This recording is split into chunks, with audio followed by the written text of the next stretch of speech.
कार्यक्रम का आयोजन होना और आपने कहा कि पुलिस प्रशासनिक लोगों की भी यहाँ मौजूदगी नहीं है, फिर भी पूरा शांतिपूर्ण तरीके से व्यवस्थाएं की गई हैं। क्या देखेंगे, क्योंकि पूरे वर्ष भर कार्यक्रमों का आयोजन होना, जोड़े मैनेज करना एक चुनौती का काम होता है और आप भी यहाँ महाराज जी से जुड़े हुए हैं, आस्था को प्रकट करने के लिए लगातार आते रहते हैं। कैसे और कर लेता हूँ, जैसे प्रयागराज में महाकुंभ का आयोजन हुआ था जिसमें देश भर सहित विदेशों से भी लोगों ने भाग लिया था और वही स्थिति मैं कहूँ तो इस सर्किल का महाकुंभ कहूँ तो कोई अतिशयोक्ति नहीं होगी। और जैसे आप बानसूर क्षेत्र से बिलोंग करते हैं, मैं बानसूर की बात नहीं करूँगा, विराटनगर की बात नहीं करूँगा, पूरे देश भर रास्ते से तो अवश्य महाराज जी के दर्शन करते हैं।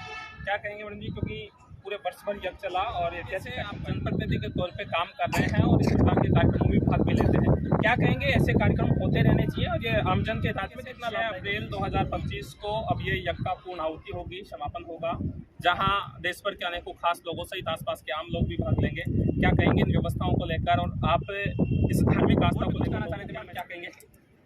मैं तो ये कह रही हूँ, यहाँ देखो आप आस्था के आप देख रहे हैं पावटा एक्सप्रेस। इस वक्त हम मौजूद हैं बावड़ी के बाबा बालनाथ आश्रम पर। हमारे साथ मौजूद हैं पूर्व सरकार में मंत्री रही बानसूर के पूर्व विधायक शकुंतला रावत जी। ये भी लगातार जब भी इनका जयपुर से गुजरना होता है इधर से इस रास्ते से तो अवश्य महाराज जी के दर्शन करते हैं।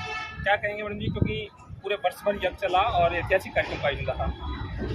आप सोचिए इतना बड़ा यज्ञ और इसमें 36 कौम का आदमी, मतलब हर कौम का आदमी इसमें बैठा है, हर जाति और हर वर्ग का। ये सबसे बड़ा एक जो यज्ञ हुआ है, आप सोचें कि 108 जोड़े 5 दिन, बस 108 जने 5 दिन और ऐसे करके पूरे वर्ष भर चला है। तो आप सोचिए कि कितने हजार लोग यहाँ पर बैठे होंगे। और सबसे बड़ी बात जो देखी गई कि जो यहाँ से गए तो कई अधिकारी भी थे, कई लेक्चरर्स भी हैं, बाकी गांव के आदमी भी हैं, सभी जो बहुत व्यसन करते थे, कोई शराब पीता था, कोई नशा करते थे। तो उन्होंने यहाँ महाराज जी के 5 दिन बैठने के बाद में जो संकल्प लिया कि हम आज के बाद में शराब यहाँ महाराज जी छोड़ते हैं, हम ऐसी आदत छोड़ते हैं। तो ये बड़ा धर्म का काम है और एक पवित्रता अपने पूरे राजस्थान में इस तरीके का ये काम मैंने पहली बार देखा है। हो सकता है किसी ने किया होगा इतना बड़ा यज्ञ, लेकिन मैंने जीवन में पहली बार देखा है कि बालनाथ महाराज जी के आशीर्वाद से बस्तीनाथ महाराज जी ने जो इतना बड़ा आयोजन किया।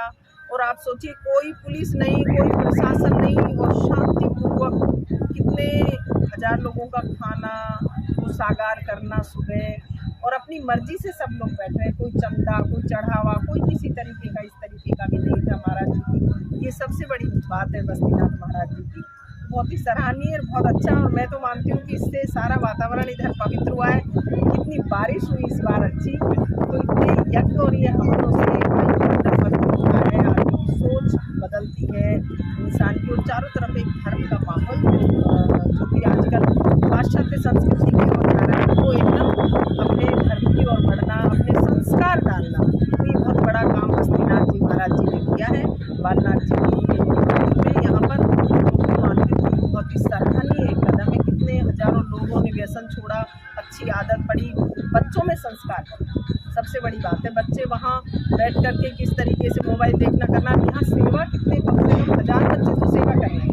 तो ये संस्कारिक जो यज्ञ बस्तीनाथ जी ने किया है बहुत ही सराहनीय कदम। शकुंतला जी, एक प्रश्न और कर लेता हूँ, जिस तरीके से पूरे वर्ष भर का कार्यक्रम का आयोजन होना और आपने कहा कि पुलिस प्रशासनिक लोगों की भी यहाँ मौजूदगी नहीं है, फिर भी पूरा शांतिपूर्ण तरीके से व्यवस्थाएं की गई हैं।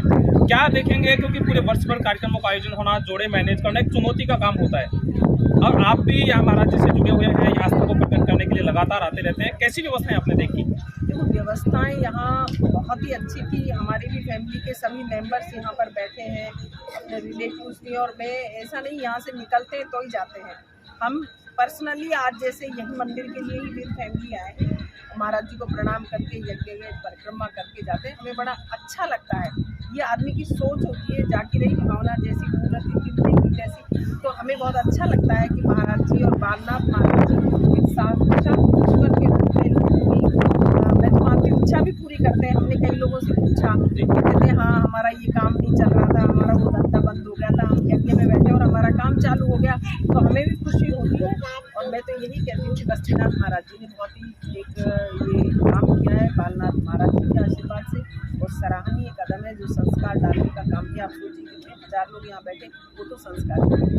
जिस तरीके से आप जनप्रतिनिधि के तौर पे काम कर रहे हैं और इस प्रकार के कार्यक्रमों में भाग भी लेते हैं, क्या कहेंगे ऐसे कार्यक्रम होते रहने चाहिए और ये आमजन के हित में कितना लाभदायक होता है ये कार्यक्रम? बिल्कुल ऐसे कार्यक्रम होते रहने चाहिए। बस्तीनाथ महाराज जी ने पहले भी 1 वर्ष का तो ये हुआ और इससे पहले भी हर शिवरात्रि को भी करवाते हैं और इससे पहले भी वर्ष में चला था वहाँ लूनी आवास में, तो वो भी बहुत सराहनीय कदम है। और ऐसे साधु संत तो बहुत कम मिलते हैं, मैं ये मानती हूँ कि जो कोई लोभ नहीं, कोई लालच नहीं कि कोई चढ़ावा चाहिए किसी तरीके का, कोई भी अपने आनंद से यज्ञ करिए, मंत्रोच्चारण के साथ बिल्कुल शुद्धि तरीके से वेदांतों के हिसाब से बहुत ही सराहनीय कदम है। ऐसे होते रहने चाहिए। जिस तरीके से 6 अप्रैल 2025 को अब ये यज्ञ का पूर्ण आहुति होगी, समापन होगा, जहां देश भर के अनेकों खास लोगों सहित आसपास के आम लोग भी भाग लेंगे, क्या कहेंगे इन व्यवस्थाओं को लेकर और आप इस धार्मिक आस्था को लेकर लोगों को क्या मैसेज देना चाहेंगे?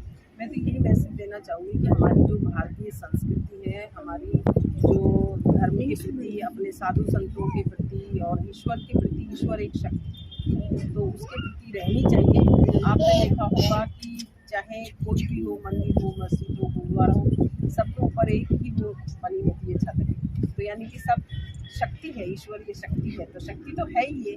और शक्ति महसूस करेगा तो होगा, दर्द जिसका जो महसूस करेगा उसको होता है। इसी तरह से भगवान की भक्ति और शक्ति भी ईश्वर को जो महसूस करेगा उसे ईश्वर साक्षात रूप में, मैं तो मानती हूँ, उसकी मदद करते हैं।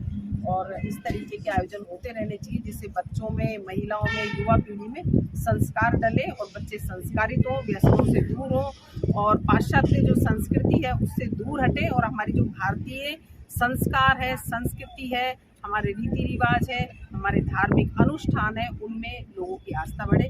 बस्तीनाथ जी महाराज जी को मैं बहुत मैं तो कहूँगी प्रणाम करती हूँ कि ऐसे काम करते हैं। तो एक अंतिम प्रश्न और कर लेता हूँ। जैसे प्रयागराज में महाकुंभ का आयोजन हुआ था जिसमें देश भर सहित विदेशों से भी लोगों ने भाग लिया था, और वही स्थिति मैं कहूँ तो इस सर्किल का महाकुंभ कहूँ तो कोई अतिशयोक्ति नहीं होगी। और जैसे आप बानसूर क्षेत्र से बिलोंग करते हैं, मैं बानसूर की बात नहीं करूँगा, विराटनगर की बात नहीं करूँगा, पूरे देश भर और विश्व भर से लोग पहुँच रहे हैं, क्या कहेंगे?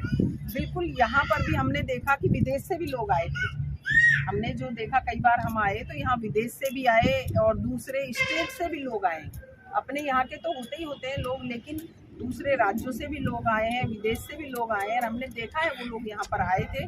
तो ये भी एक बिल्कुल मैं कहना चाहूँगी कि सब महाकुंभ, जहाँ भक्ति की धारा बहे महाकुंभ। बहुत बहुत धन्यवाद। ये थे हमारे साथ पूर्व सरकार में मंत्री रहे शकुंतला रावत जी, जिन्होंने पूरी व्यवस्थाओं के बारे में बताया और लगातार जब भी इनका इधर से आना होता है, और कहा कि इधर से आना ही नहीं, जब भी इनका मन करता है तो महाराज जी के मंदिर परिसर पहुंचकर जो है अवश्य दर्शन लाभ कर पाते हैं। और भी कुछ कहना चाह रहे थे मैडम, क्या कहेंगे? नहीं, मैं तो ये कह रही हूँ कि यहाँ देखो आप, आस्था के लिए ना जो छोटे बच्चे हैं वो भी महाराज जी की सेवा में लगे हुए हैं कि हम भी ऐसा काम करेंगे, हम भी पूजा करेंगे, हम भी पाठ करेंगे, सब यज्ञ में बैठते हैं। तो ये बहुत अच्छे संस्कार डालने वाला प्रोग्राम, ये सारी महाराज जी की कृपा है। बिल्कुल बालनाथ महाराज जी का आशीर्वाद है और बस्तीनाथ महाराज जी जो इस काम को आगे बढ़ाने का काम कर रहे हैं, बहुत ही सराहनीय। बहुत बहुत धन्यवाद।